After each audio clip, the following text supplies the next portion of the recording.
உலகமெங்கும் உள்ள வேந்தர் தொலைக்காட்சி நேயர்களுக்கு காலை வணக்கம். அன்பான நேயர்களே, நாம் ஒவ்வொரு நாளும் பல்வேறு வகையான நோய்களுக்கு மூலிகை மருத்துவம் என்கிற நிகழ்ச்சியின் மூலம் எளிமையான பொருட்களை கொண்டு அற்புதமான மருத்துவ குறிப்புகளை பார்த்து வருகின்றோம். நாம் பார்த்து வருகின்ற ஒவ்வொரு வகையான மருத்துவ குறிப்புகளும் நேயர்களால் பயன்படுத்தப்பட்டு வெற்றி கண்டவையாக அமைந்து வருகின்றன. அந்த வகையில் இன்று நாம் பார்க்க போகின்ற மருத்துவம் உள்ளங்கால்களில் தோன்றுகின்ற கால் ஆணிகளை போக்குவதற்கான ஒரு எளிய மருத்துவ குறிப்பு ஒன்றை பார்க்க போகின்றோம். கால் ஆணி உள்ளங்காலில் ஏற்பட்டால் அது ஒரு கடுமையான வலி தொல்லையை ஏற்படுத்தும்.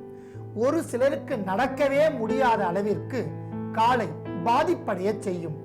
அவர்கள் எல்லாம் நடப்பதற்கு சிரமப்படுகின்ற அளவிற்கு அந்த நோய் தொல்லை அதிகரிக்கும். அதை எளிமையான முறையில் போக்கிக் கொள்வதற்கான மருத்துவ குறிப்பை பார்க்க போகின்றோம். அதற்கான காரணங்கள், அறிகுறிகள் என்னவென்று பார்க்கலாம். உயிர் சத்துக்களின் குறைபாடும் கால்சிய சத்து குறைபாடும் உள்ளங்காலில் கால் ஆணி தோன்றுகின்றன. கிருமி தொல்லையும், கால் அதாவது பாதரட்சை என்று சொல்லக்கூடிய செருப்பு அணியாமல் நடக்கும்போது அதில் இருக்கக்கூடிய கிருமிகள் உள்ளங்காலில் பாதிக்கப்பட்டு வியர்வை சுரப்பிகள் மூலமாக கிருமிகள் உள்ளே சென்று கால் ஆணி தடிமனாக ஒரு சதை வளர்ச்சியை தூண்டி அவை வளர்ந்து வரும். அதன் மூலம் நமக்கு கால் ஆணி ஏற்படுகின்றன. இதற்கான அறிகுறிகள்: நடப்பதற்கு அதீத சிரமத்தை ஏற்படுத்தும், கடுமையான உள்ளங்கால் வலியை ஏற்படுத்தும், கால் ஆணி வளர்ந்து புண்ணாக மாறிவிடும். அவற்றை ஒரு சிலர் தெரியாமல் பிளேடு போன்ற கத்தியில் அறிந்து விட்டால் பல்லாங்குழி போல் குழி வெந்துவிடும். அதிலிருந்து சீழும் இரத்தமும் வெளியேறி பாலமாக வெடித்துவிடும். இவையெல்லாம் இந்த நோய்க்கான அறிகுறிகள். அன்பான நேயர்களே, இந்த நோயை எளிமையான முறையில் முற்றிலும் நீக்கிக் கொள்வதற்கான மருத்துவ குறிப்பிற்கு செல்ல போகின்றோம். அதற்காக இன்று நாம் எடுத்துக்கொண்ட மூலிகை மருதாணி. மரு தோன்றி அழவனம் என மாற்று பெயரால் மருதாணி இலை அழைக்கப்படுகின்றன. மருதாணி இலை மிக சிறந்த கிருமி நாசினி. உள்ளங்காலில் தோன்றுகின்ற அத்தனை வகையான நோய்களுக்கும் அருமருந்து. அம்மை நோய் தாக்கம் கண்டால் கண்கள் பறிபோகின்ற, அதாவது பார்வை திறன் பறிபோகும். அதை தடுப்பதற்கான ஒரே சிறந்த மூலிகை மருதாணி. மருதாணியை அரைத்து உள்ளங்காலில் பூசி வந்தால் அம்மை நோயினால் ஏற்படுகின்ற பார்வை திறனை முற்றிலும் குறைத்துவிடும். பார்வை திறனை அதிகப்படுத்தும். உள்ளங்கால் உள்ளங்கைகளில் இதை வைக்கும் போது அழகிற்காக வைக்கின்றோம் என்று நினைக்காமல் இதை பயன்படுத்தினால் பித்தத்தை தணிக்கும். பெண்களுக்கு தோல் நோய் வராமல் பாதுகாக்கும். நக கண்களில் ஏற்படுகின்ற கிருமி தொல்லையை போக்கும். நீண்ட கூந்தல் வளர்ச்சியை ஏற்படுத்தும். இளநரையை போக்கும். கண்களுக்கு குளிர்ச்சி தரும். சதைகளில் இவற்றை படும்படியாக வைக்கும் போது இதனுடைய சிவப்பு நிறத்தால் பித்தம் படிப்படியாக தணியும். தோல் நோய் வராமல் தடுக்கப்படும். உள்ளங்காலில் தோன்றக்கூடிய ஆணிகளை வேருடன் அறுத்துவிடும். கிருமி தொல்லையை நீக்கும். வலிகளை குறைக்கும் என்பதால் மருதாணி இலைகளையும் எடுத்து வைத்துள்ளோம். அடுத்ததாக நாம் எடுத்துக்கொண்ட பொருள் மஞ்சள். டர்மரிக் என ஆங்கிலத்தில் அழைக்கப்படுகின்றன. மஞ்சள் மிக சிறந்த கிருமி நாசினி.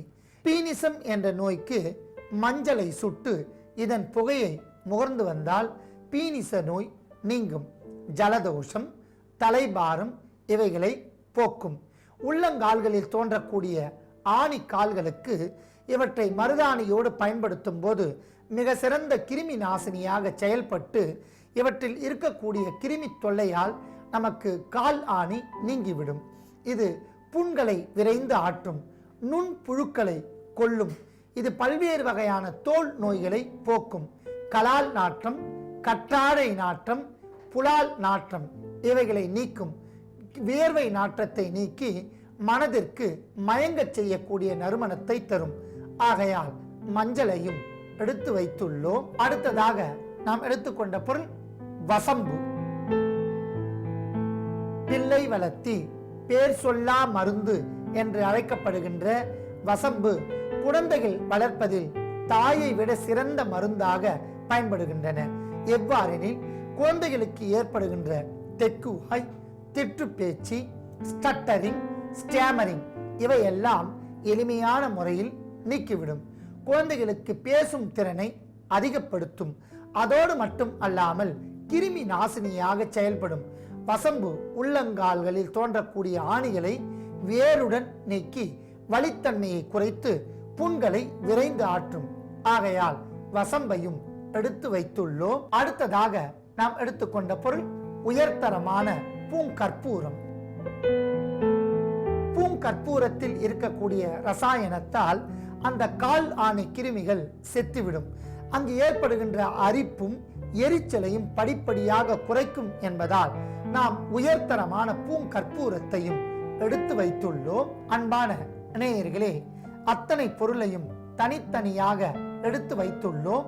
எடுத்துக்கொண்ட பொருட்களின் அளவுகள், உள்ளங்காலில் தோன்றக்கூடிய கால் ஆணிகளை நீக்குவதற்கான மருந்தின் செயல்முறைகளையும் சிறிது இடைவேளைக்கு பிறகு பார்க்கலாம்.